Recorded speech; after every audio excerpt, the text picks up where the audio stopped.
say, can you feel it now? I can feel it, tell me, can you feel it now? I can feel it, tell me, can you feel it now? I can feel it, tell me, can you feel it now? I can feel it, tell me, can you feel it now? We're back at Manning's Heath in Sussex for a second successive year. Looking forward to a thrilling week again here. Had to make the decision to cut the tournament to 2 rounds. I'm real nervous. I'd rather be out there playing and in control of my own destiny. The players on the course know the target and they've just got to go all out for it. Yeah, just got it really. Once you're... Gave it a good go and tried as hard as I can, so that's all I can do. Can he tie Coupland? Go on then. Obviously hit a nice shot into the last, and yeah, great feeling to hold that putt. Well, here we go. Anything can happen in playoffs, as we know. Off the left here for Coupland for his 4. Big swing, and it bounces out of the right side of the cup. Yeah, 2 feet straight in for his win. Fantastic win for Hemstock. I mean, it would have been nice, but you can't have everything. It's fantastic to win, and hopefully I can kick on this season and maybe get another one. A bit of a different look to the leaderboard today than we've been used to seeing in recent weeks. Some interesting names up there though. A really experienced final pairing today, Matt Court and Chris Gain. They've both played at a higher level. Court won the Order of Merit with us back in 2016. Gain already with a win to his name at Montrose earlier this season. Luke Cornford is chasing them at 8 under par. A really big day for him. He's had a few top 10s, but never won, and this his 7th year on the Europro Tour. As you gaze a little bit further down the leaderboard, a couple of names that jump out for me. Jack Davidson there at 7 under. He could really make a charge today. He played Walker Cup last year and he's made a really positive start to his professional career this season. Also Joe Dean, 5 under par, a little bit further back, perhaps too far to challenge for the win, but with a lot of other players high up in the Order of Merit missing the cut this week, a really good chance for him to earn some good bucks and separate himself from those chasing him for a top 5 spot and promotion to the Challenge Tour. Thanks, Kit. Yes, including this, only 4 events remain this season. And to say the battle for promotion is tight, well, that's an understatement. Double winners Dave Coupland and Mark Young are 1 and 2 on the race to Desert Springs, but as always, expect movement after the final putt is sent today. You know, Tim Rice, a winner on the MasterCard Tour 3 times way back in 2004, had the perfect start to his final round with a birdie there at the first. But this vastly experienced Irishman found rough off the second tee. Thankfully, a vigilant spectator found the ball, and suddenly a potential bogey or worse was transformed into a birdie. That transporting him to 7 under par. You know, Scott Drummond, turnarounds in fortune like this can somehow affect a whole tournament. Yeah, there's always a pivotal moment on the final day. Could this be it for Tim? Fantastic putt there. Like you say, what could have been if the spectator hadn't seen that ball. Now we go to Moore. Second shot to the second. Fairway metal. James Moore from Rockcliffe Hall, he made a par on the first, and talking of that opening hole, that's where we're going to find Kit. The left-hander Chris Gain has slightly pushed his opening tee shot here. He's over in the rough and it's a tricky approach now. Off of a downhill lie, looking like a bit of a flyer to me as well, and back into the breeze. It's only 99 yards. From this sort of position, he'll want to be aggressive, but there is danger around this green. I think he'd probably take his par from here now. Well, let's see what Gainey can do. Vastly experienced player, as we may have said before. Needs a really good contact here. And there's that little flyer, perhaps. Plenty of green to work with. Back to that hole, but not necessarily the start he would be looking for, with one of his wedges into the first. Moore, not exactly pulling up trees on the Europro Tour this season, but he's on a run of 8 consecutive rounds at par or better.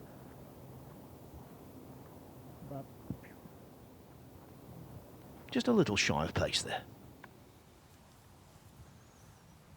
Now the playing partner of Chris Gain, Matt Court. Second shot to the first. Looks like a decent lie there. And yeah, safely on board. Good birdie chance for him at the first hole. As it is for Moore here.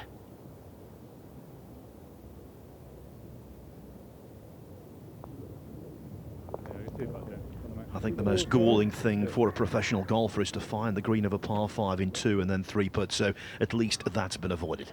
Yeah, that's a very good 2-putt from there. Now back to the first, here's Gain. Another slightly awkward lie here. Looking for this one to release down. And, well, that's going to be about 15 feet for his par. You can see just on a little downslope, ball actually sitting up. I think he just got this one slightly off the top of the club, came out soft on him. Didn't get the release down the green he was looking for. Now look at this. Don't see this too often. Wood from the fairway bunker. And, well, he's got away with it. But there wasn't much room to get that wood out of there, Phil. Well, that's the definition of attack, isn't it? Now Davidson. You're going to love this swing. He's a real prospect, former Walker Cupper. Played in the Walker Cup last year in Los Angeles. He hits the ball powerfully and well. Yeah, that was a beautiful strike there. You can see the ball flight up and over the tree, and a great eagle opportunity for him. Now back to Gain at the first. A 15-footer for par here. Now a little bit shy, so disappointing opening hole, but plenty of holes left for Gain. This pair vastly experienced, and it's going to be tough for the pack to hunt those guys down, I think. Well, after that very bold play from fairway sand, Dobson tried to keep a proud record intact. He's yet to make a bogey on the front 9 this week. And hard to imagine he's going to make one now.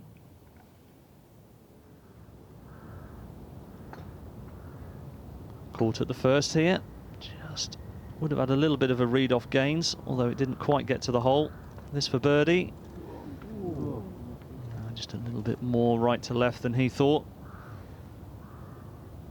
Little tap in par for him. Steady start. Course is in magnificent condition, as you can see.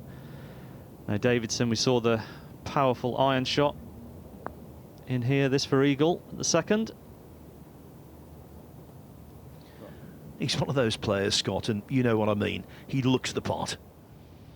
Yeah, he does. He looks a class act. Got to back it up with the results, though, as we go to Moore. Second shot to the 5th.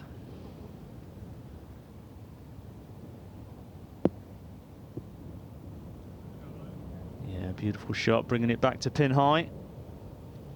Just outside 10 feet there for birdie. And he has played some very steady golf, as Phil said. Now Dobson for a very adventurous 4. Finding the fairway bunker was always going to mean it was difficult to notch a birdie. Yeah, it was a brave effort with the wood. No damage done though. We go back to Moore here. 7 under, this for birdie to get to 8. Go on. Yeah, lovely roll.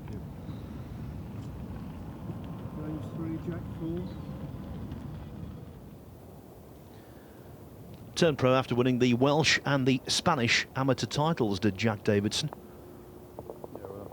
And from that distance, he looks absolutely rock solid, yet to miss a cut on the Europro Tour.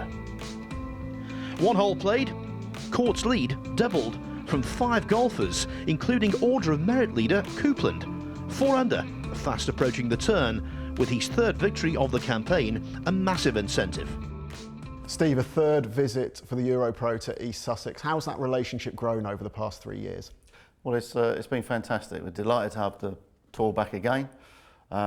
It's grown. We've had more visitors visiting, more people watching the tournament, and we're hoping for an excellent day on Friday this week as well. It's a really strong course, one of the favourites amongst the players every year. What do you think makes it so good? Well, it was designed as a championship layout. It hosted the European Open in '93, '94. Hasn't changed much since, so the guys are still playing the same layout that Seve, Faldo, Monty all played. So the challenge is there, and it's a great layout. True test of golf, and each year it's produced a very good winner. Today provides another opportunity to join that list of illustrious champions, produced by East Sussex National.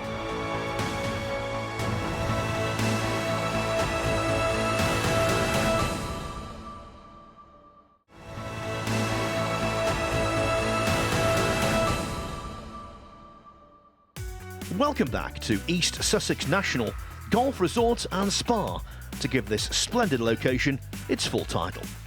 The closing round of the FORE Business Championship is now well underway. And after beginning today with 3 straight pars, Matthew Court enjoys a 2-shot lead from a quartet of chasers. One of those is James Moore, about to take on the 6th, a hole that's already caught the eye of our John Morgan. Well, here we go. Boys and girls, we arrive at the 6th. What a par 4, 336 yards, beautiful par 4 this one. One of those that really dangles a carrot, risk and rewarding hole. You know, you look at it and you think, I could squeeze this one, I could get it to the front edge of the green. It's 300 yards to get it to that front edge, but it's a massive tonk if you want to hit it there. I mean, there is trouble down the left, trouble down the right, so if you slightly come out of one, you could be in trouble. I mean, 9 times out of 10, I think most of the guys might just hit a 4-iron, 5-iron, plonk it down there, middle of the fairway, wedge it on. But you know what? If you get the big dog out, you give it a massive evo and you get it down there, you're only chipping it on and you could make eagle. So I wouldn't be surprised that we see a lot of the boys getting their drivers out and giving a good old welly. Take dead aim, concentrate. Accuracy is key here.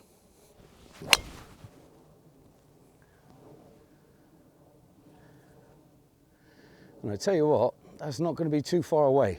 Birdie, easy peasy, lemon squeezy.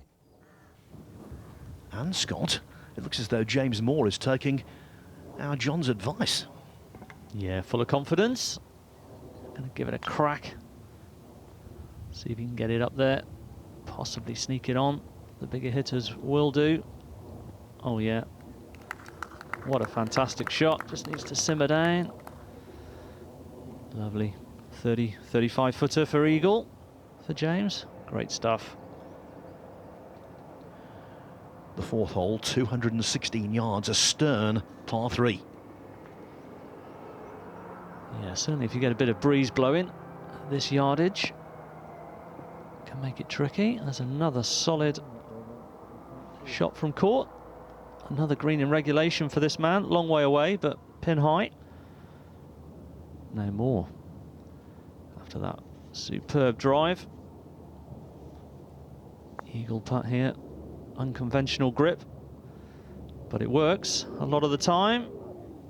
And that was a very good effort. Just missing by an inch or so. Straightforward tap-in birdie there. Since he missed the green on the first and made bogey, a couple of pars for Chris Gain. He's a challenge to a winner. He's won in Austria and in Italy as well. As has already been mentioned, he's won on the Europro Tour this year, up there in Montrose. Yeah, he knows how to get the job done. Now Davidson,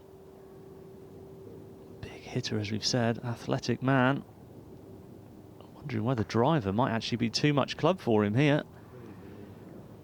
Probably looking to hit a high cut in.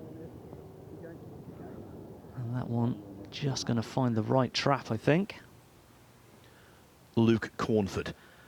Pars on the first 3 holes, but coming off a bogey on 4. Yeah, prime position in the fairway here. Staring this one down. Yeah, chance to get that shot back that he dropped. The pin here on the par 3 4th is cut in a bowl. Great if you find that off the tee, but if you miss it, leaves a really tricky putt, and that's exactly what Court has done here. He's come up left of the pin. Now he's got to deal with that tier down to the level the pin is on, about 2/3 of the way. What makes it difficult, he's not going straight at the tier, it's running at a slight angle. That means exactly where he hits it and the pace it's carrying will have a massive impact on the line of this putt. Really easy to not do a knot wrong and find yourself 4, 5, 6 feet away for par. Yeah, these are the ones that you want to roll up inside that dustbin lid. This really tells you if you've got the pace of the greens early on. You can see it feeding down. And there you go. He's got that 5 or 6 feet that Kit mentioned. That will be a tester for him. Cornford tied 18th here last year, but with a final round of 67. He would like to duplicate that and take his chances. And maybe he will. Balancing the books, getting back to level for the day. Again, also on the 4th. His birdie attempt slightly closer than Court, but still got to go down that ridge. Feeding it down. Go on, looking good. Yeah, superb. And maybe that's what Chris needs, just to get his momentum going in the right direction in this final round.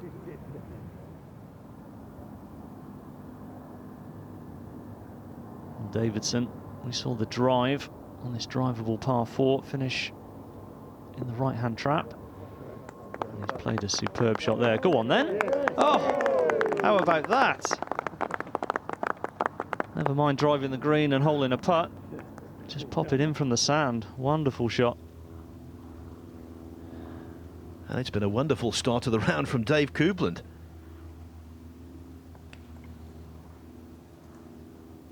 Yeah, the man on form at the moment.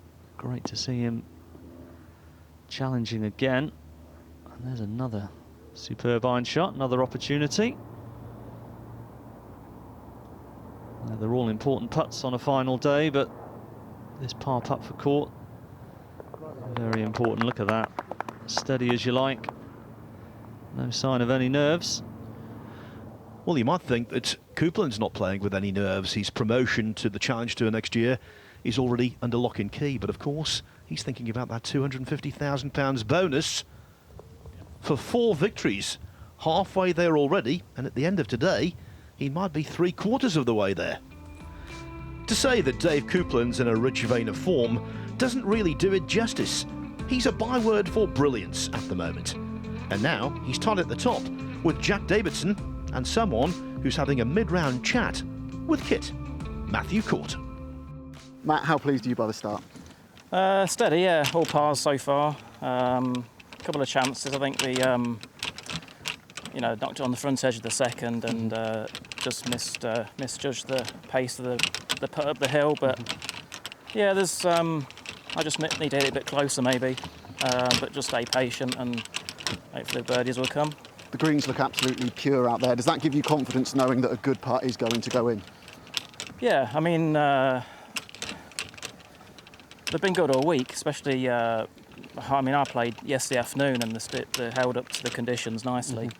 But there's a lot of slope on these putts, so, putting from 20, 30 feet is a bit tricky with the slope, so I think just need to hit it closer. Great stuff. You've been keeping an eye on the leaderboard at this point? Not or yet, not no. I'll just play my own game for a bit and then see how it pans out, I think. Good stuff. Nice solid start. Okay, Keep it going, Matt. Thanks. Davidson here on the 7th.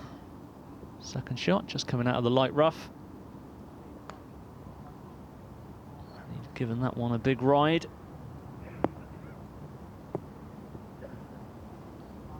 A narrow green, this one, in that middle section. It's just nestled down a little bit. Might be slightly awkward for him. Another one going for the 6th green, Luca Cornford. When you think about this, 336 yards. A quarter of a century ago, that would have been not quite reachable for the vast majority. Now, everyone's waltzing it on. Yeah, absolutely. Look at this one. Look at this one. Keep feeding in there. Yeah, 275, 280 would have been the big hitters back then. And now that's what most guys carry it through the air. Now Dobson short of this par 5 in 2, third shot. Very lofted wedge. Oof. Great shot. That was a great shot. Right down it. Had a look in on the way past. About 3 feet for his birdie. Representing Couden Beach Golf Club, this is a local fixture for Luke Cornford, who's been playing serious competitive golf for quite some time. I was a bit of a late bloomer in the amateur events. I played full-time amateur golf from, I think I was about sort of 17, 18. I played, I think, 6 British Ams. Never got through to the match play. Sort of missed out by a shot a couple of times, which was tough to take. But I think it's things like that that sort of make you stronger. You know, having to deal with a bit of adversity like that at times. So, what were the dreams when you did decide to turn pro? Like everyone that turns pro, wanting to pick up a win as a professional. You know, sort of, the ultimate goal, playing major championships, PGA Tour, that kind of thing. Just trying to pick up wins along the way, and certainly winning on the Europro now, I think is just as good winning on Challenge Tour or even Main Tour. So yeah. 7 years into your Europro Tour career, how do you feel it's gone to this point? It's been okay. I've had chances in the past to sort of, I've been in contention and not been able to sort of see it through. But again, it's all part of the learning curve of being a professional. And but I thoroughly enjoyed my time on here, and yeah. You've racked up a number of top 10s, had many learning experiences. How different do you feel as a player and a person now than when you first turned pro? Oh, I'm so more relaxed. The first time I was in contention and sort of first time doing media stuff like this with yourself, and it was really nerve-wracking. But woke up this morning, felt great. Got a really good night's sleep last night, and just ready to see what today brings, really. Well, this putt would bring a share of the lead. Yeah, fantastic tee shot we saw. Got onto the front part of this green. Just slightly misjudging that one.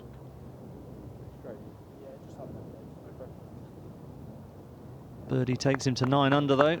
Just one behind now. That said, Cornford's share of the lead could be short-lived because Davidson has the chance for an up and down birdie on 7 to be the sole pace setter. Oh, he's played that very well. That was a tricky lie. And that's extremely well judged. Just about 2 feet there. Coupland in the middle of the fairway. Wish I'd got a tenner for every time I'd said that over the last month. Oh, he'd be a rich man. Fairways and greens, he says. That's his game. And he certainly executed that very well over the last few weeks. Bit unfortunate there. A lot of spin back down that slope. Dobson now for birdie. His approach just shaved the hole from about 50 yards. Yeah, very good. These par 5s giving up a lot of birdies and some eagles this week. One hole that's not giving up birdies is the 9th, 466 yards. It's been miserly in the amount of birdies delivered here, and James Moore has got a real tester there to avoid a drop shot. By average score, the toughest hole on the course by some distance. Yeah, definitely. A lot of guys struggling to find this surface in 2. And there's some deep bunkers and some big slopes around, making it tricky to up and down. Now Davidson, we saw the little chip from the back of the green. Judged very well. And there you go. Birdie takes him to 11 under. A birdie on 7 on each of the 3 days here. Yeah, bread and butter for that man. Such a powerful hitter. Now Coupland. Back up the hill now. Go on. Right in the jaws. Just a couple of rolls short. And pars probably feel like bogeys to this man at the moment. Coupland's tied second with overnight leader Court, one adrift of the new pace setter, Welshman Jack Davidson. Jack, scintillating start. What's been the key to it? Just steady golf, really. Taking a few chances when I've had them, and the wind's picking up now, so it'll be a tough test on the back nine, but just stay patient and keep plodding away. Through 8 holes now, what do you make of the conditions today? I think par's your friend at the moment, and pick up the shots when you can, but I would say just, keep it smart. I think it's going to get quite difficult towards the end of the day, so I think pars will be your friend towards the end of the day. Have you had a glance at any leaderboards yet? Yes, on the 6th I did, yeah. And is that changing your strategy at all for any of the holes you've got coming up now? Not really, no. I think I'll just keep doing what I'm doing and see where it puts me at the end of the day. Wonderful stuff so far. Keep it going, Jack. Thank you. Kid there, walking in a trench. Yeah, you get neck ache if he interviews him for too long. Now, here is more. Came out of the trap to here. And it's going to be a bogey 5. Pretty common score on this hole. As we said, it's the toughest hole on the golf course. Well, Tim Rice also bogeyed 9. This though for birdie on 10. And that's his 4th birdie of the day. Going nicely. Let's take a look at this 9th hole. 466 yards. You can see played an average of 4.51. Just the length of this hole, which really makes it tricky. Going in with a long iron, perhaps even a hybrid if it's into the wind. And look at the slopes on this green. Loads of slopes on the green and around it. 3 deep bunkers there. It is a tough one. Davidson, who is a very long hitter, going in with an iron. A long iron. Trying to find the centre of the green will be the target. And that shows you what can happen. Just slightly out, slightly long. And that is in a tricky spot now. It most certainly is. This is James Freeman, 7 under par. Second shot here to the par 5. Wonderful shot. Getting closer all the time. Great eagle opportunity there. What a truly horrible lie. Yeah, all that wispy grass behind you. You can see he's just setting himself forward, getting slightly steeper angle of attack on it. And that was one tough bit, but the green was the next tough bit, just to get it up and over that slope. You can see there, set himself forward, played it very well, just needed another yard or 2 and it would have been up on top. Same level as the pin. 3 under par already today, Joe Dean. Well ensconced in the promotion zone without a victory this season. But that off the blade never looked good. I suppose it could have been a lot worse. It's avoided an awful lot of trouble. Yeah, there's some danger into this green. You can see the big trees, you can see the water. He's avoided all of that. Now Davidson, 4th shot now on 9. Lofting it again, taking the slope out of play. But too aggressive, and look at that. 4 shots and he's not on the green. And this hole proving beastly. Another tricky lie, just in the fluffy stuff for Dean. Go on. Yeah. Very good shot from there. Anything inside 15 feet gives him a chance to make his birdie. As for Davidson, the woes continue. Such a shame.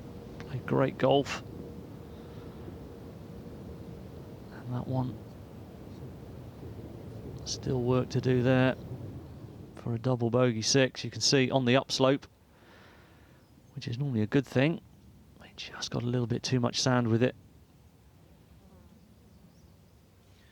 Given that this hole is 466 yards, the raised green, the nature of it makes it such a difficult target. Now, Dean for his 4th birdie of the day. Yeah, and after where the second shot finished, He'd be delighted to get out of here with a 4. Yes, great roll. Positive putt there. He's been so consistent this year. Now Davidson, this for a double bogey 6. Needs to make sure of this one. No, the brain is probably a little bit fried at this point. He actually didn't hit a bad second shot in, just slightly long and got a kick off. Now Freeman, this for a well-deserved eagle after his fantastic approach shot. Oh, just didn't quite give it enough.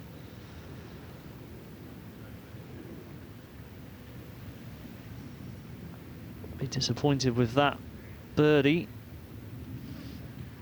But back on 9, Davidson will be devastated with his triple bogey. Just to give you some idea of the difficulty of this 9th hole, that's the 8th 7 or worse recorded this week. Yeah, that's a real shock to the system when you're playing well. Billy Watson set the clubhouse mark. Davidson has plummeted into a share of 6th, leaving Court and Coupland 1 clear. It's a serious business at a tournament that's again been supported by FORE business. Sean, the 3rd year you've sponsored an event on the Europro Tour. How pleased have you been by the growth in that relationship? It's been absolutely fantastic, Kit. You know, we started working with the PGA Europro Tour 3 years ago. They've been fantastic, and we've just loved watching the development of the golfers. You travel all around the country playing golf. You see some great courses. Just how good is East Sussex National as a venue? Yeah, well, we're really lucky. You know, I do, you're right, play lots of golf, 90 venues across the UK, and coming here this week has just been tremendous. I mean, the greenkeepers, the standard of golf out there this week has been tremendous. You've seen the tour and the players grow over the last few years. How impressed are you by what you're seeing? Yeah, I mean, they're just so close, aren't they, to getting to that final pinnacle of their career, and I think a lot of them are so close, and it's just brilliant to be so close up and see it. Promotion to the Challenge Tour is the ultimate goal, and this tournament could be a vital stepping stone in that race to Desert Springs.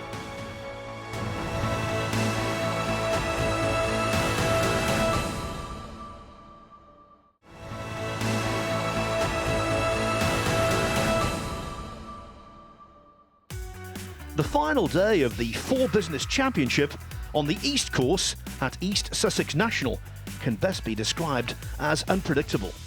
Matthew Court's back on top because Dave Coupland's just made his first bogey of the day at what was for him the unlucky 13th. Coupland's now tied second in a group of 4, also featuring Chris Gain. The southpaw from Surrey has arrived on the 6th tee. And he's out with the big dog, giving it a ride to get the green. These holes 6 and 7. Chance to make some real damage to that leaderboard in the right way. And he's nailed that one right down the flag. Wonderful tee shot from Gain. Just about 18 foot for eagle there. I absolutely love these drivable par 4s. I think they add a whole new dimension. Yeah, I think every course should have one. I actually like to see one in the closing stretch, maybe about the 16th. Can really turn a tournament around. And look at Matt Court following his playing partner with a superb drive, even closer. All smiles for the boys there on the tee, and not surprising. Now the 8th is drivable because it's a par 3, 149 yards, the shortest hole on the course. Yeah, no more than a wedge or 9-iron for these guys.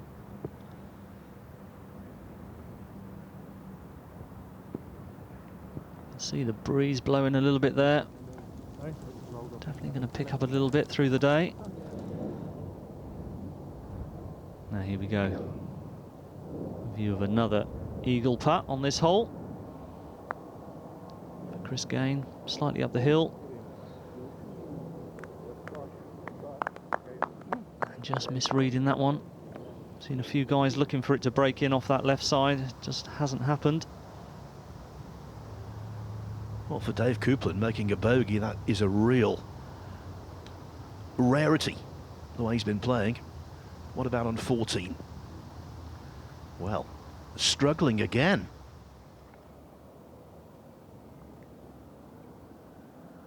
they're back on the 6th. Caught for eagle. This will take him to 12 under. Can be quite aggressive with this one. Very good. And caught back in command now. You know, the forerunner of this tour is the MasterCard Tour. And in 2001, Matthew Court topped the money list. He's played in 84 European Tour events. Vastly experienced. Matt, you won the Order of Merit here on the Europro Tour in 2016. It was an incredible season for you. How do you reflect on that now a couple of years later? Well, it's good to look back. You know, I won 2 events and had a lot of steady finishes. I think my worst finish was 14th. Played 10 events, so all in all, it was a perfect season, I think. Yeah, that consistency was remarkable. How big an achievement is it to go out there week in, week out on different styles of courses and always be there in and about the leaderboard? Yeah, I had a few good last round to shoot up. You know, some of the times I started round the lead, and other times I was, you know, 25th and moved up with a good last round. So, you know, you just got to go out there and, you know, play the conditions and play the course and see what it gives you. You mentioned the positive final rounds there. You have a history of really shooting your best stuff when it matters in the final day, whereas a lot of other guys perhaps struggle a little bit in the final round. Why do you think that is? I think you can push too much. You know, the final round, that's where it's make or break, isn't it? You know, that's where the tournament finishes. So, I mean, I just try and play the course and let things happen. You can't really push too much. If there's a situation where you need to press on, then maybe so. But you know, you've still got to keep it in play, and just go from there. There's no real secret, I think. I mean, you know, I've got more experience maybe from past seasons, you know, playing pro golf. So others are fresh out the gate, kind of fresh from the amateur ranks. So that may help me a little bit, but. On the other hand, they're really hungry and ready to achieve, you know, wins and good finishes themselves. To win on this tour, you've got to have your game. You've got to play well because the players are really good. So if it works out, then it'll be amazing. Yeah. Yeah, he's got all the facets. Caught. He's got the experience. And here he is. Second shot to the 7th, coming off that fine eagle. Looking to back it up with a birdie. That'll test him. Yeah, it's never nice to be in sand and have to go over another bunker in front of you. Now, Chris Gain has found big trouble off the tee. This is 4th shot on the par 5. Yeah, this really is a pick-up hole before you get to that tough 9th. And well, he's got a great chance to save par there. Superb shot, that. I'm afraid Dave Coupland is struggling on 14. Needs a sand save to make par and to avoid his 2nd consecutive bogey. Yeah, he's got work to do there. That wasn't his finest bunker shot. Now you can see what face is caught here. Long bunker shot from a deep bunker over another bunker just to get it on the green. Needs a good lie. Well, good contact there. Very easy to actually knife that one or hit it too hard across the green. So a pretty good effort now. Coupland out of the bunker to here. This for a par up the hill. Be positive with it. And he thought that was in all the way. Just touches the left edge, and that is back-to-back bogeys. 6 birdies in the first 11 holes, and then drop.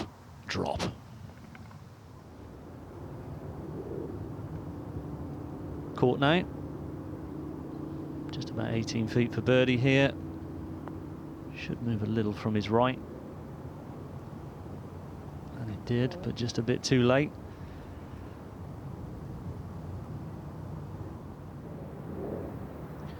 Birdies on 5 and 6 for Cornford. What about the 8th? Yeah, coming down the slope here. Just need to be a little careful not to run it on too fast. But that doesn't matter when you've got it dead centre. Another great birdie. He's on fire at the moment.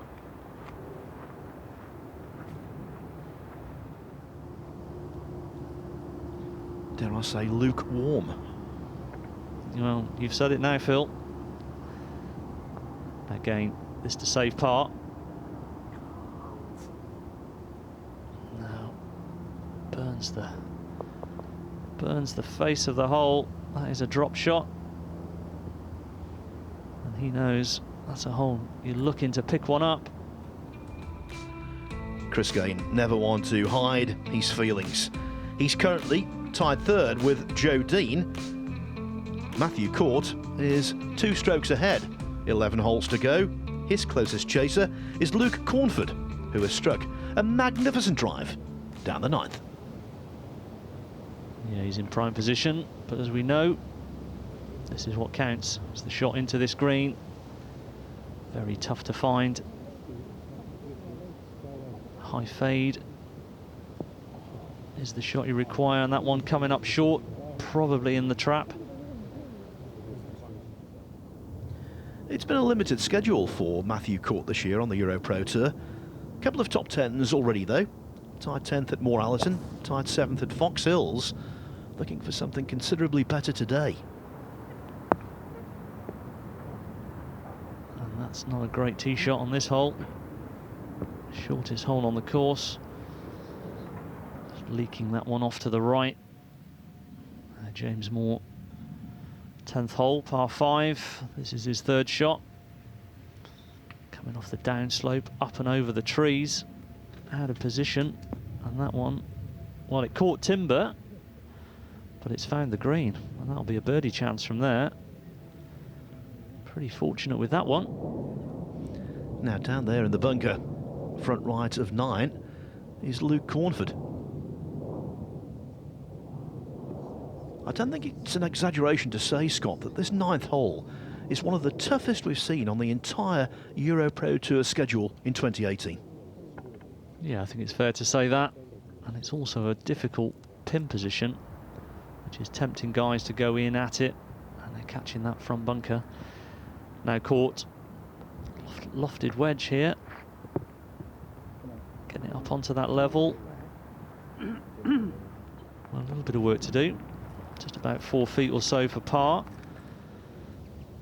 Not really what you want on a hole that's only 148 yards. Cornford out of the bunker to here. This for his part. It is quick once it gets past the hole. But again, work to do for a bogey. Can James Moore take advantage of his fortunate break? Up the hill, he can be aggressive with this one. If he chooses, which he doesn't.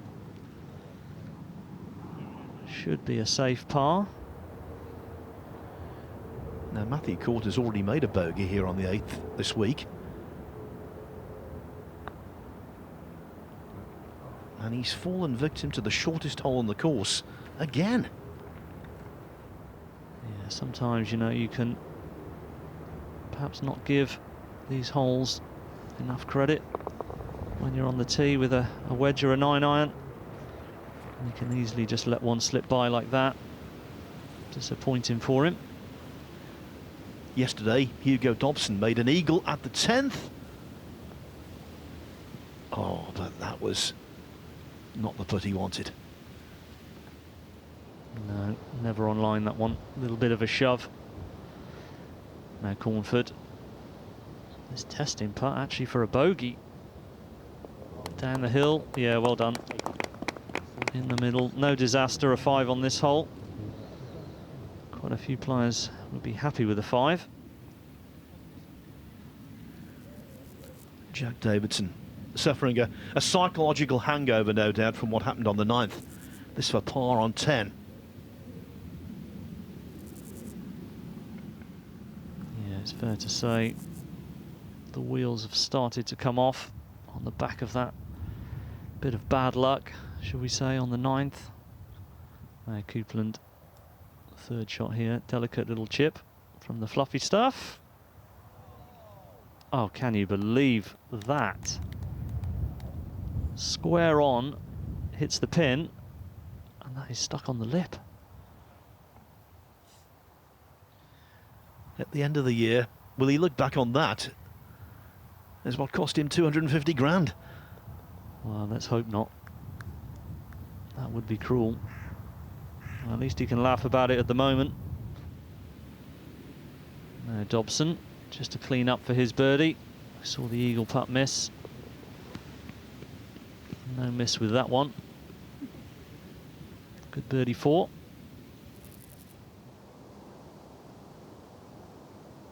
And Dean, just for another birdie. Played some very good golf today. Just a little from his right. Stayed there.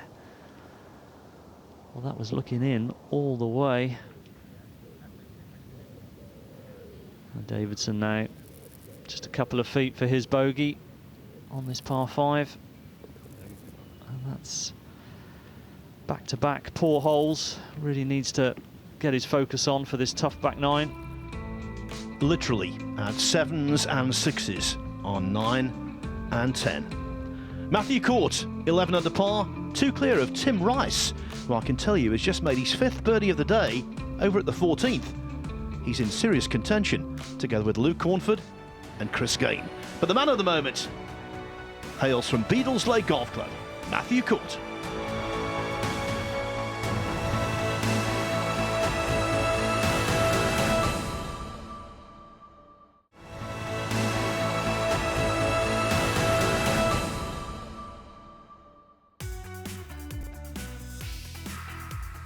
What a gorgeous setting. The 36-hole complex at East Sussex National, venue for the FORE Business Championship, where a regular success story on the HotelPlanner.com Europro Tour finds himself on course for yet more silverware. That's Matthew Court, 2 clear of Tim Rice, Chris Gain and Luke Cornford, playing the 10th. Scott, this really is risk and reward. Yeah, I mean, it's only 510 yards. It's not a long par 5. But all the trouble is down around this green. If you get the big hitters, get a tee shot away, might be able to get in here with an iron. Got to get it over these tall trees. There's obviously water short, runs all the way left to right there. So the longer hitters are fine. The shorter hitters might not want to be going in here with a 3-wood or even a hybrid. And Court has chosen to lay up, but he's not in the best of spots. He's missed the fairway coming out of the rough. Had a good angle in, and he's made a pretty good job of that one. Yes, I don't think you could really question the shot choice. Now, Dave Coupland, we saw those back-to-back bogeys. Since then, pars on 15 and 16. Yeah, and this 17th is no pushover. He's gone in here with a hybrid, I think. And that's just coming up a little short and right. Shouldn't be too much trouble. Whereas Gain went for the green, has gone over and found a quite nasty spot here. Just trying to chunk it down, get it running. Only needed to get another yard. That would have made its way down hole high. The 11th, just shy of 400 yards. Luke Cornford on the tee. Played some lovely golf today. That's another good tee shot right in the middle of the fairway.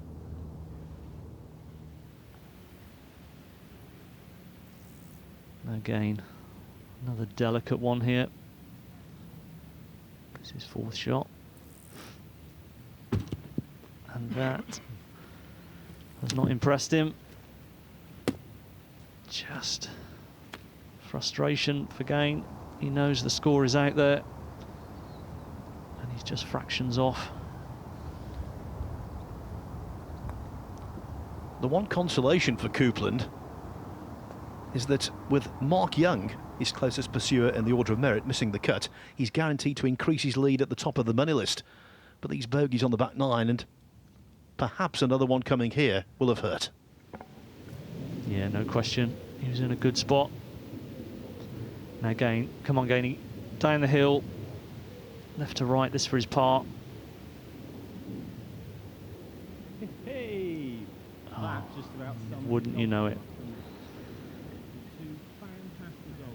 Great shot in, slightly long, and it shows what trouble is around these greens. thoroughly deserved. I think he's being sarcastic, don't you? Yeah, he's well known for that, Gainey.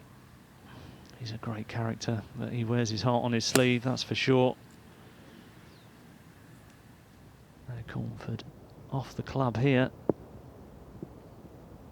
but actually missed it on the right side, which is the left side. Let's come all the way back onto the green.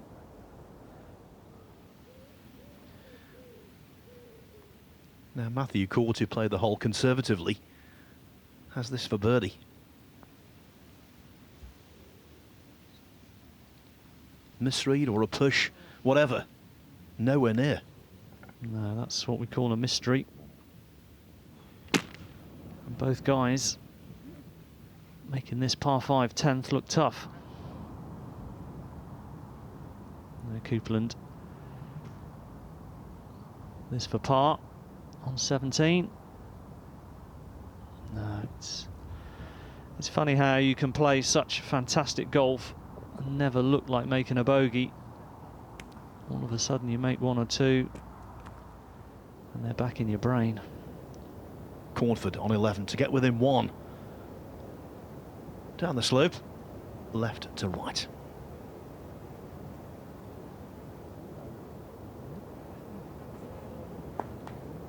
Well, that was a very good effort. It would have looked like it had a chance most of the way. Not his finest approach shot though, so probably quite happy with the par. Hayden McCullen with a round of 68 has joined Billy Watson as the clubhouse leader together with Joe Bryce. Up top, Matthew Court's lead is 1 from Tim Rice. Luke Cornford now alone in third. And here is Court on the 11th. Great view of this approach shot. You can see that slope just left of the green. We'll bring it back into the middle of the green.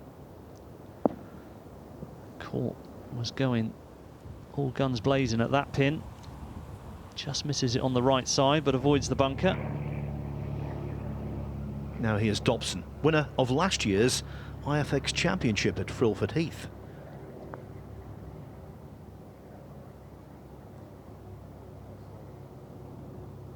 Well, well, well. Yeah, that was a slow putt up there, but he's left that almost 6 feet short. Now again, approach shot to 11. Be looking to work this in off the slope. Try not to get too greedy with it though. Yeah, just got a few extra yards on that one. Coming in over the top of the pin. After the weak approach, but can Dobson tidy up?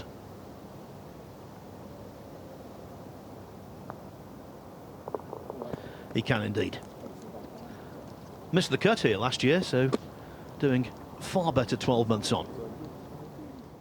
Court's ball was really sat down in the rough here next to the 11th green. I think the only way he can really play it is to take a fair bit of loft, probably a 56-degree wedge, and almost just pop it out. It's uphill, so he can be quite aggressive with it, but this is no easy shot, even though it might look like it on the screen.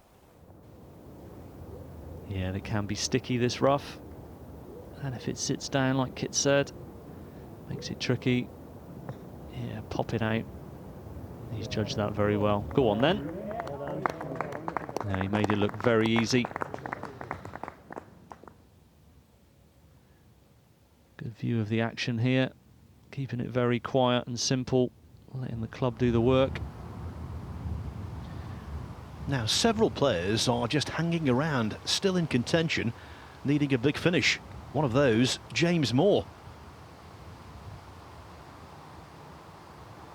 Just a little heavy-handed. Yeah, had a little run at the eagle there. Although he's in a pretty dark mood at the moment, Chris Gaines should be proud of what he's achieved as a professional. He's won twice on the Challenge Tour in Italy and Austria, and he's had 3 top 3s on the European Tour. What was the mindset when you got on tour, having not kind of had that amateur career to base it on and being a bit of a late bloomer?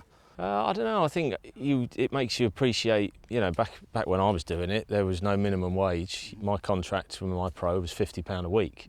So you're working all the hours that God sends. It made me appreciate it maybe that bit more when I got out there, how much I'd worked to get there. And you know, unfortunately, I've had a career of sort of going backwards and forwards to the tour. It's just how it is. You know, the guys out there playing, they're seriously talented. You've played on the European Tour, you've won twice on the Challenge Tour. What have been the highlights of your career? Yeah, I don't think you forget your wins. You know, the first time I won in Austria was fantastic. And then I sort of slipped back in the order of merit that year to just outside card spots, and I won the last counting event of the season to get my card, and that's pretty special. What was life like on the European Tour? Yeah, it's great. It's the place where you want to be, you know, especially when you've dreamt of it, you know, since you first started taking up golf. You know, I don't think there's anyone in the field who wouldn't sort of say they've dreamt about being on tour, or I've got a putt for this, or I've got a putt for that.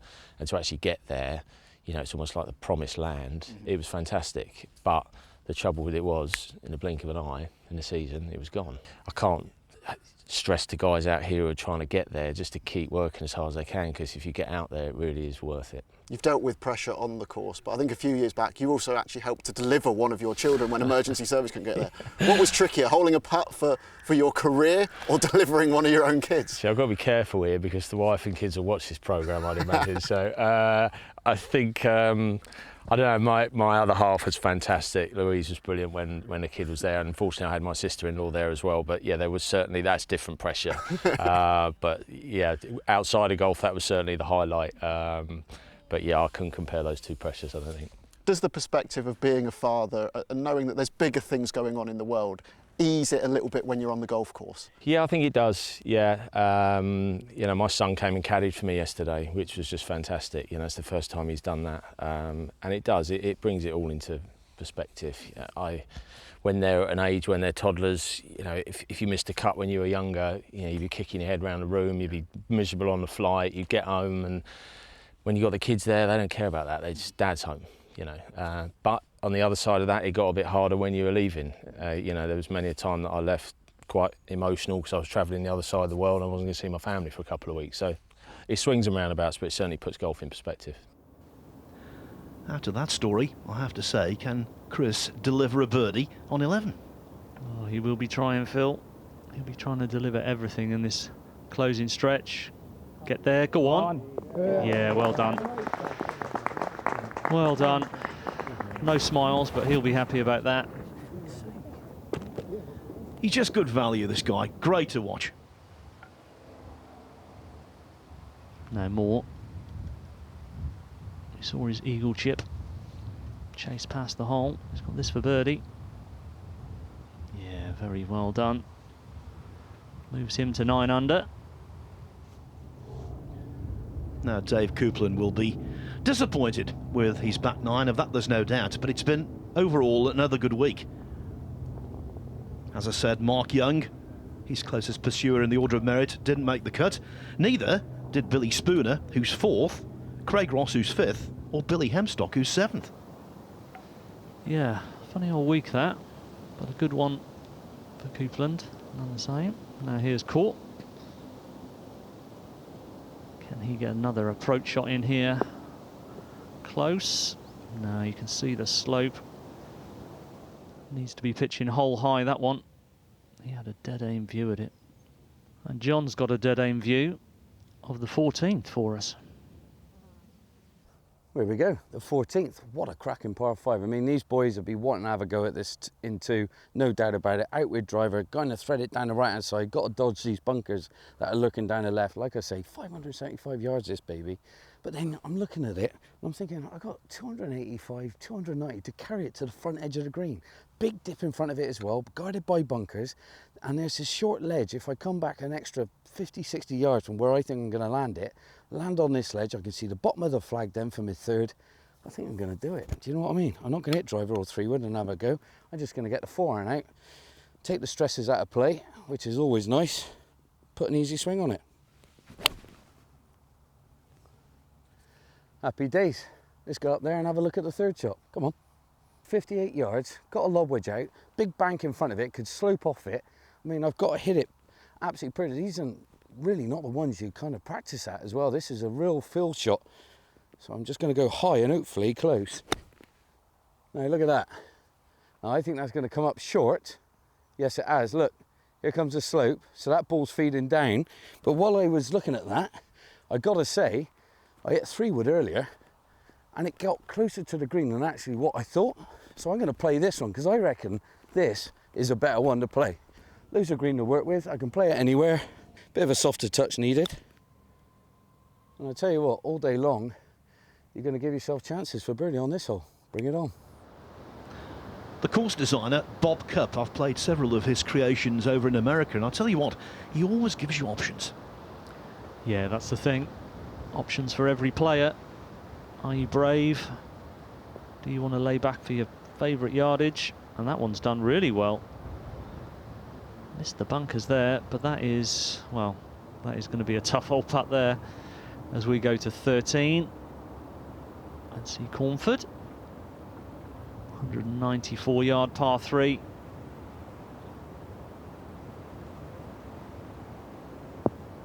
Tricky hole today with this breeze.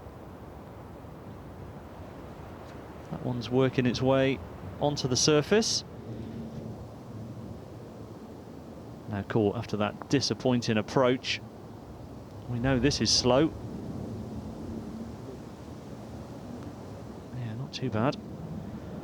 But with wedge in hand in the fairway, he'd have been hoping for more. So Dobson to get within 1. Yeah, this would, well, be a remarkable 1-putt, be a very, very good 2-putt. And he's judged that pretty well. Breeze is really picking up, making it tough for these guys on the closing stretch. Can Cornford steal another birdie? It's a long-range attempt. And it's pretty quick down this slope. Look at that one. Very well judged for pace. You're right, Scott. It would be a good 2-putt for Dobson. And it is. I have to say, by the way, that under the radar is Tim Rice. He birdied 15. He's just parred 16. And that's why Matthew Court has to hold this, which he does, to retain sole possession of the lead. So it's Court by 1 from Rice.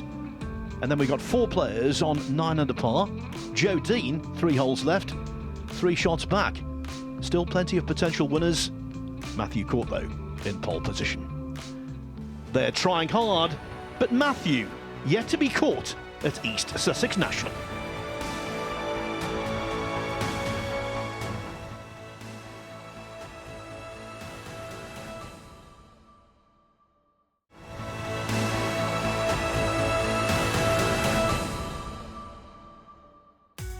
On 2 occasions, East Sussex National held the European Open, and this quality venue produced a pair of world-class winners, those Ryder Cup stars, Gordon Brand Jr.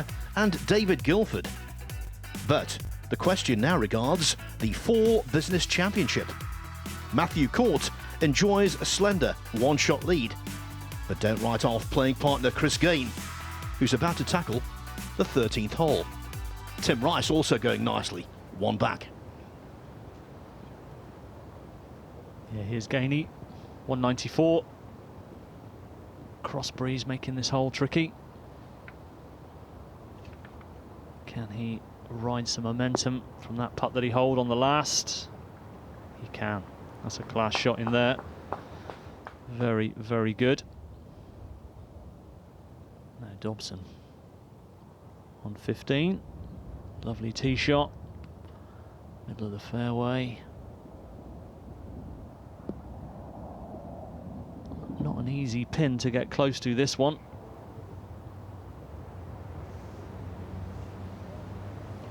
Matthew Court's only bogey so far today came on the short par 3 8th. And with the wind whipping across on this hole. More potential problems. Yeah, the only good thing there, he's left himself plenty of green to work with. Now Dobson, birdie attempt on 15. Should move a little bit from his left. Go on. Well, he had a brave run at it. Well, we come to a pearler of a par 3, the 16th, close to the end for some, all the dangers in play as well, water, bunkers, thick rough, you name it, it's got it. Shallow green as well to boot, money on a line, they're going for the win and they got to deal with this little beauty. I'm coming in with a 7-iron, got the breeze into my teeth. Now, if it's up any more, you're thinking probably 5-iron, 4-iron for the lads. I'm just going in with a 7, honestly. Can take it straight aim at this pin on the left. If I slightly overcook it to the left-hand side, just a simple chip up the green. But anyway, you fancy your chances with this pin position.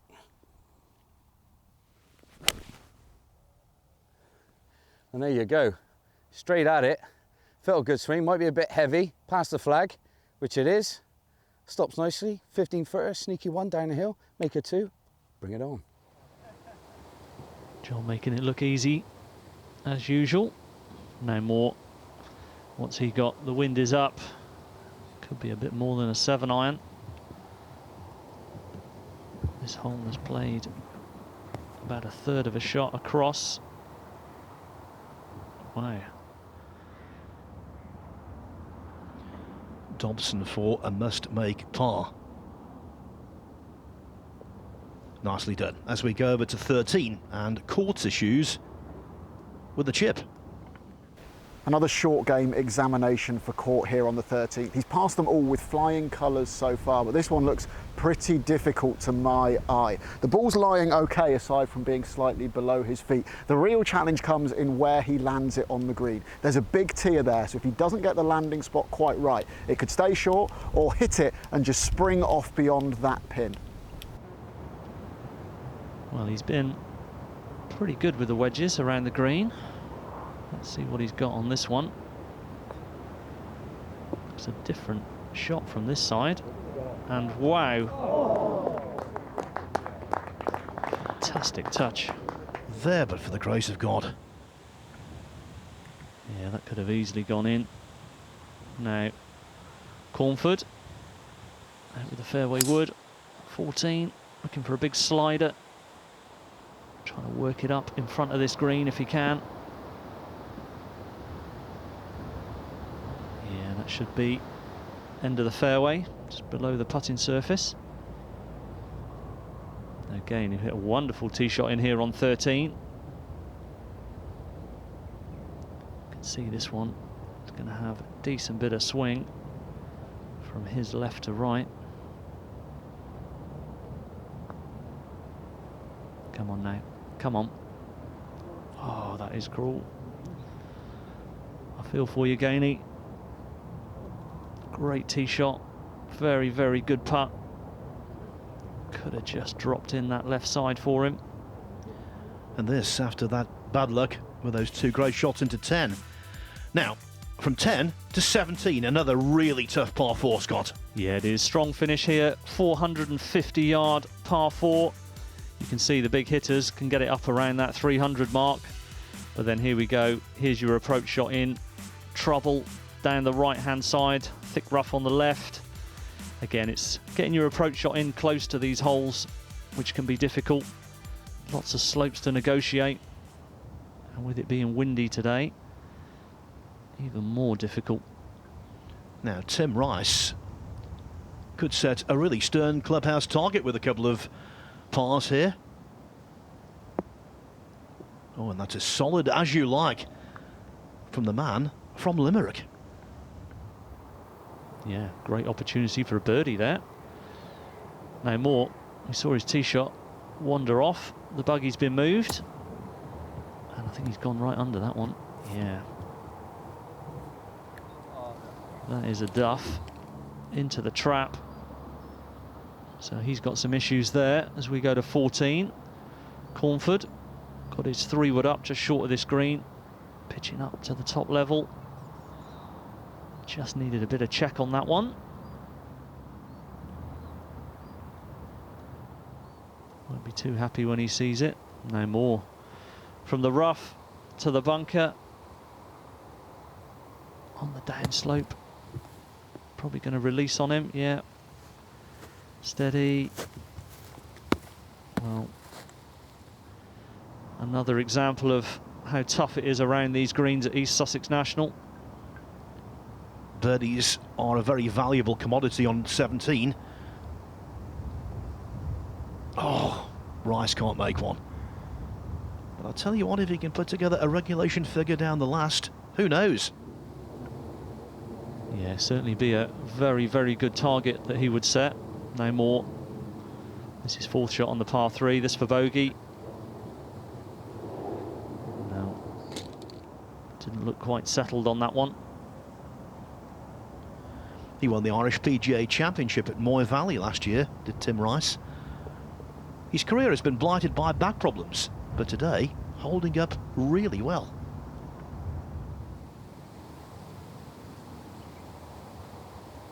More now. This for a double bogey 5 on 16. Drops him back to 7 under. And that is painful in the closing stages of a tournament. Now Cornford. This for his birdie. A little bit from his left. Oh, how many putts are we seeing? Just burn the edges of these holes. That'll be disappointing. Short of the green in 2. Just a par. Now can Dobson make a better job of 16 than James Moore did? Yeah, it's a challenging finish, as we've said. And that one, well, it was a brave shot. He was going at it. Caught still clinging onto the lead, just one in front of this man, Tim Rice, who struck a beautiful drive down 18. Yeah, you can see that flag blowing. He's got the wind behind him. Playing quite short today, this hole. That's an aggressive shot, pin high. That is actually a chance for birdie there, as we take a look at the slow-mo. Nice, simple, compact action. Playing in the 6th last group out, he was 5 back at the start of the day. Yeah, you just never know what's going to happen in these events. Guys can come from nowhere. Cornford, half a club too long there. Now, Dobson. A lot of loft on this. Look at it, open face. Really trying to just pop it up, land it soft. And that was played superbly. As this one needs to be. Yeah, this is delicate. Just got to get it onto that fringe. But look at it go. And in a blink of an eye, you're 8 foot past. The par 5s today not been particularly kind to Chris Gain. He's level par for them. 1 par, 1 bogey, 1 birdie. And he's going to remain at level par. These are the chances, especially with the stern finish to come. Yeah, guys looking to make the most of the par 5s as we go to Cornford. This for his par on 15. Oh. Just died at the death onto that left side. Touch more pace, that would have stayed. There are 5 par 4s at East Sussex National, over 450 yards. The 18th is one of them. Can Tim Rice put the cat amongst the pigeons? He can! What a round! What a completion to the round, a birdie. And the whole complexion of the tournament has just changed. A round of 66, by far the best of this blustery day. Just one mistake on the 9th, that's understandable. Back in 32. Yeah, that's a wonderful round of golf. That closing birdie, who knows what that's going to do. So the figure has been set. Now this is caught for par. Very good. Still no sign of nerves, really. And that was to retain a share of the lead. Well, what a performance from Tim Rice, who was 4th at Longhurst Hall back in July. Now he could be in line for a victory. Rice and Court are joint leaders in the FORE Business Championship at East Sussex National. Hugo Dobson and Chris Gain just a couple of shots behind. Rice, though, has done enough to curry favour.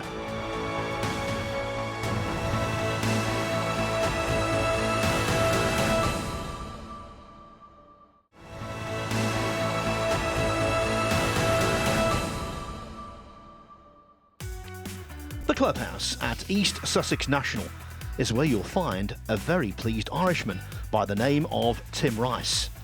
He's covered the formidable East course in 66 blows today, making 7 birdies, and as a consequence, he finds himself sharing the lead in the FORE Business Championship with Matthew Court. And what's more, Court has found more than a spot of bother on the par 4 15th. Yeah, 471 yards this hole, and I'm not sure Matt is going to be able to advance this too much towards the green. No, you can see just hacking that one forward, and it is, well, it's tight at the top. It's going to be even tighter. Well, to match Tim Rice, Hugo Dobson has to finish birdie-birdie, and on these 2 holes, that is no mean achievement. Well, he's given himself a chance. Look at that one. Fantastic shot. I'm not sure we've seen one closer than that today. Now, sometimes pars feel better than birdies. Maybe that would be the case here on 15 for Court. Yeah, most definitely. Just a wedge in. It's a very good shot. Perhaps would have liked it below the hole, though. That'll be a fairly quick putt down there for his par. Now Cornford at 16. Controlled swing in there. Trying to hit a shot in there. It doesn't get too affected by the wind. But that one, well, it's pin high. Just dragged it to the left. Up on 17, Dobson to stay in realistic title touch. Yeah, this would be a massive putt to hole. Go on then. He's done it. Some excited friends there following the group today. And he's made a birdie on 18 already this week, so who knows? Now caught this to stay in a share of the lead. This for his par down the hill. No. And he's going to drop out of the lead, or a share of the lead, as we see Cornford now with this, well, not a straightforward bunker shot. Not too much room to work with. Oh, he's played that wonderfully. Yeah, that's about as good as it gets without going in. Very good shot there. Matthew Court opened this tournament with rounds of 66 and 68. Today, not the same inspiration. And as Scott said, now not the lead. The new man at the top is Rice. Yeah, quite remarkable. There's still holes left though, as we see Cornford. Sandy par. And John is going to show us 18. Well, if you want to prevail on this 18th hole at East Sussex National, you got to aim up the right. All day long, it's 454 yards, par 4, straight up the hill to a cracking green.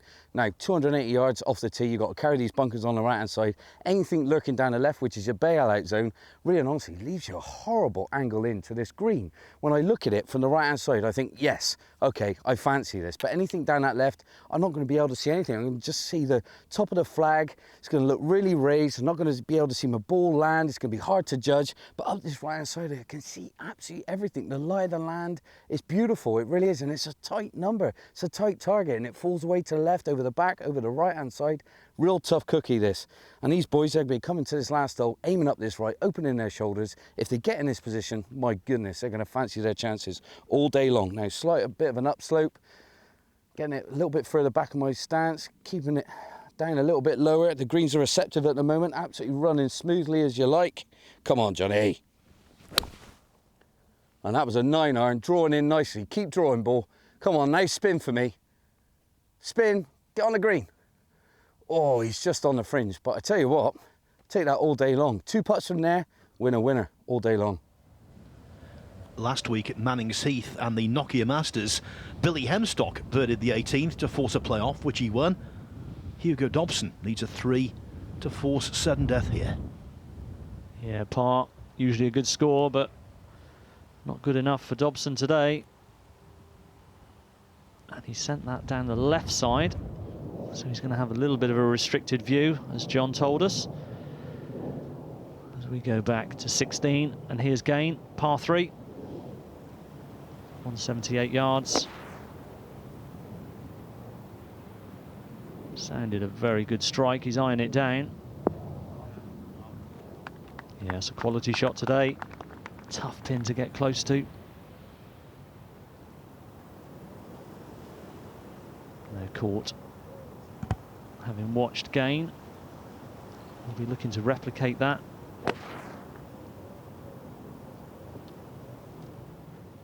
He's either very happy or not happy. Oh, Jesus. Well, he's on the surface, but look at the putt that faces him. He's not made a birdie today.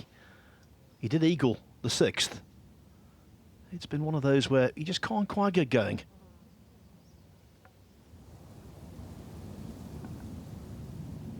So more for a par on 18 to close his day and his week at 7 under. Yeah, well done. Just that painful double bogey on 16. And talking of which, Court needs birdies, but he's left himself an incredibly daunting 2-putt just to save par here on the par 3 16th. Fully 50 feet uphill. That bunker really kicks in and that shoulder sticks up. He's going over a hog's back. He's going to swing this one out to the left, let it drop back to the right. But a 2-putt here would be an excellent result from this position. It would indeed. And he's already 1 behind. If he 3-putts this, he'll need to birdie the last 2, which is a massive order. It's a very important putt. Well, he's judged the pace of it very well, but not the direction. Rice watching Court, and he's watching this man. Can Dobson hit a second shot, equal in quality to that he produced on 17? Yeah, he should be full of confidence. Oh, and that was right down the flag, just a half a club short. Again on 16. This to get to 10 under. This to give him a chance. Come on. Well, he fancied it, I think. And a little less pace, it may have just caught the edge of the hole. Now Davidson, second shot to 18.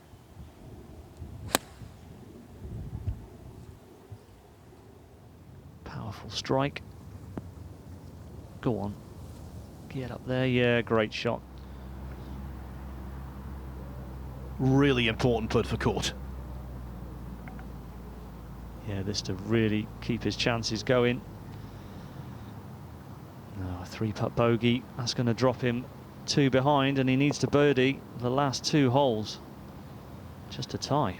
The stock of Tim Rice just continues to rise. Cornford now on 17. Just coming out of the edge of the rough. Looked to be sitting down a little bit there. He's judged that very well. Perhaps looking for a bit more release from that lie. Outside birdie chance for him. On 16 to keep trophy hopes alive. This one has to go in.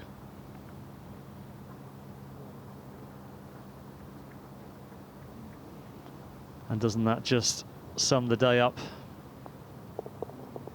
for Chris? Great tee shot in. And the full lip out. Just to rub salt in the wounds, but he'll be back to fight another day. So this for the playoff. Up and over the slope. Well, it wasn't an easy putt.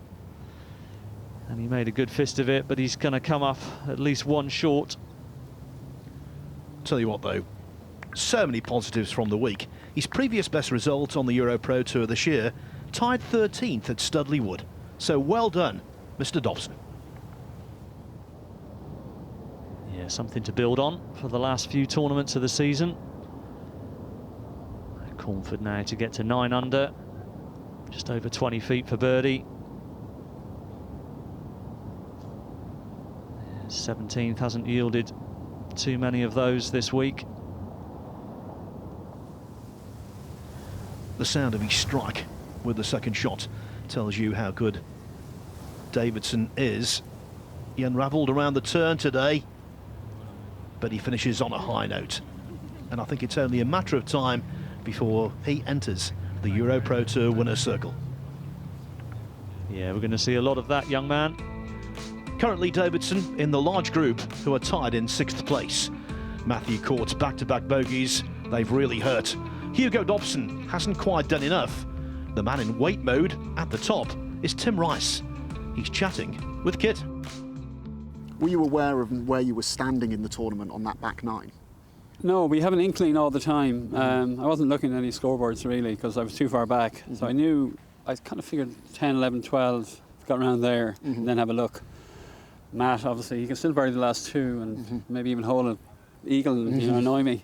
But yeah, it's sort of instinctive, I think, sometimes. You know the sort of number, so you kind of guessing. So, yeah. As we stand here right now, you on 11 under par, Matt Court really the only man that can catch you out on the course at 9 under. Probably needs a birdie finish. How achievable is that on these 2 closing holes? They're downwind now. The wind's picked up, so the last 2 were playing shorter. So it's on. Yeah, I mean, it's not easy to do, obviously, but yeah. He could annoy me, as I say. A fantastic final round, Tim. We'll see how it all plays out. Cheers. Thanks. Well done, Tim. Great round today. You guys, Scott, you've seen so much happen unbelievably on golf courses. You never count your chickens. No, it ain't over till the fat lady sings. Anything can happen. I'd like something to happen for Gainey the last 2 holes. Yeah, well done. Great shot there. Chance for birdie. And a lovely drive from Court. Big drive, actually, right through the end of the fairway. Just coming out of the semi-rough, but great angle straight at the flag. And there we go. There's his first chance that he needs on these last 2 holes. As we've said before, a simple, repetitive action. That's why Matt is so consistent. Last year, Luke Cornford had 4 top 10s on this tour. This year, his best is tied 20th at Harleford, so that is going to be well and truly beaten. Yeah, just coming up half a club short there. Not easy, downwind. You don't want to go long, that's for sure. But yeah, some guys having their best week this week, which is nice to see. Now Court got to make this. Down the hill for birdie. It's got a chance. Well, another one burns the edge. And if he pops that in, he's going to have to make eagle on the last to tie. Which also applies to Chris Gain. If he makes birdie here, he needs a 2 on 18 as well. Tim Rice has got one hand on the trophy. He certainly has. Come on, Chris, make one. Yes. He's had so many lip outs and shaves today. And that does put him in with a very, very slim chance. Tim Rice, he was runner-up at Lingfield Park, which is not too far from here, way back in 2012.